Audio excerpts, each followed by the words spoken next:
Finally అమ్మమ్మ వాళ్ళ ఇంటికి వచ్చానని చెప్పాను కానీ, మేము పెరిగింది, మేము టైం స్పెండ్ చేసింది, మేమందరం కలిసి ఉంది మాత్రం ఈ ఇల్లు కాదు. మా అమ్మమ్మ వాళ్ళ ఇల్లు అయితే కూల్చేశారు. ఎవరు కూల్చేశారు, ఎందుకు కూల్చేశారని ఈ వీడియోలో చెప్తాను. ఇదండి మేము చిన్నప్పుడు పెరిగింది. ఇక్కడనే మేము చాలా టైం స్పెండ్ చేశాము. చాలా రకాల ఆటలైతే ఆడుకున్నాను నేనిక్కడ. ఇక్కడనే నా చిన్ననాటి స్నేహితులు అందరూ ఉండేవాళ్ళు. అండ్ ఇక్కడ చూడండి మా చిన్నప్పుడు దీనిలో అయితే ఒక చిన్న స్విమ్మింగ్ పూల్‌లో అయితే ఆడుకునేటోళ్ళం మొత్తం. మా అమ్మమ్మ అయితే పొల్లు పొల్లు తిట్టేదన్నమాట. నీళ్ళన్నీ వేస్ట్ చేస్తున్నారని. ఒక్కటా, రెండా చాలా అంటే చాలా మెమరీస్ ఉన్నాయి. ఇదంతా మా పెరడన్నమాట. చాలా రకాల చెట్లు, మొక్కలైతే పండించేవాళ్ళు మా అమ్మమ్మ వాళ్ళు. కూరగాయలు అమ్మేవాళ్ళన్నమాట.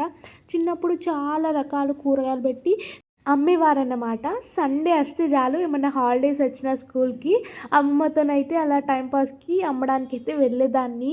నిజంగా ఈ ఇంట్లో నిజంగా చాలా అంటే చాలా క్వాలిటీ టైం అయితే స్పెండ్ చేశానని చెప్తా. నిజంగా చిన్నప్పటి రోజులే బాగుంటాయి కదా! ఎలాంటి టెన్షన్స్ ఉండవు కదా!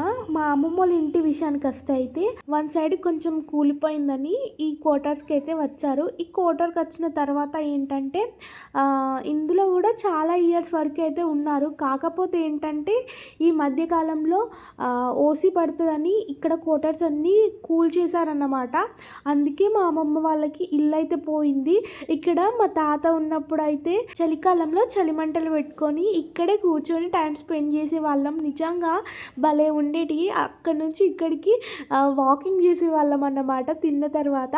అండ్ ఇక్కడ చెట్ల విషయానికి వస్తే మొత్తం జంగల్. ఇప్పుడంటే ఇలా ఉంది కానీ మేము పుట్టకముందు మేము చిన్నగా ఉన్నప్పుడు అయితే చాలా బాగుండేదన్నమాట. ఈ క్వార్టర్స్లో అందరు చాలా వరకు చాలా జనాలు అయితే ఉండేవాళ్ళు. మొత్తానికి మాకైతే అక్కడ కరివేపాకు నచ్చింది. కరివేపాకు తెంపుకొని ఇంటికైతే వచ్చేసాము. For more video please subscribe.